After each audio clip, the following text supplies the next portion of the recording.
Walking with Jesus Bible Study, the reading for March 12th, 2020.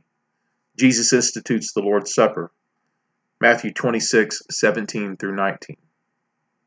On the first day of the festival of unleavened bread, the disciples came to Jesus and asked, "Where do you want us to make preparations for you to eat the Passover?"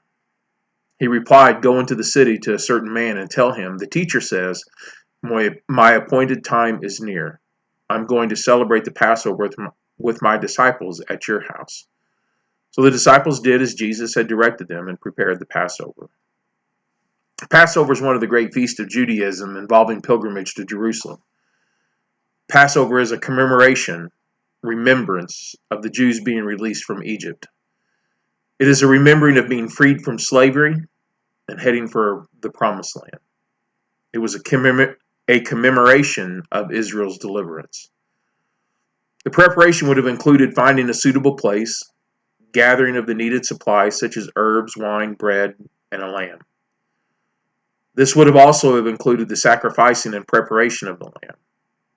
Lambs were sacrificed in remembrance of the lambs, which were sacrificed and their blood spread over the doorpost in Egypt when Israel was freed from slavery. Exodus chapter 12. There was now an anticipatory element as well, though the disciples probably did not get it yet. The anticipatory element was Jesus himself. We know in looking back that Jesus was going to be the ultimate Passover lamb. He was going to be the sacrifice to deliver us from the slavery to sin and death. The blood of the lambs in Egypt covering the doorpost was a foreshadowing of the blood of Jesus covering the cross. The disciples go into town. Passover had to be celebrated in Jerusalem.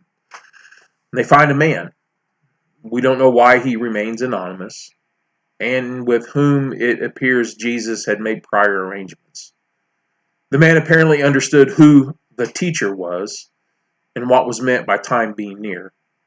It seems unlikely that this man was a follower of Jesus because of the use of the teacher.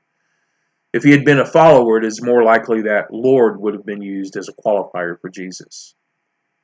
We know that Jesus uses this Passover to institute the Lord's Supper, Holy Communion. This would be a Passover unlike any the disciples had ever celebrated. When we celebrate Holy Communion, do we stop and think about all of the history that lies behind the bread and the cup?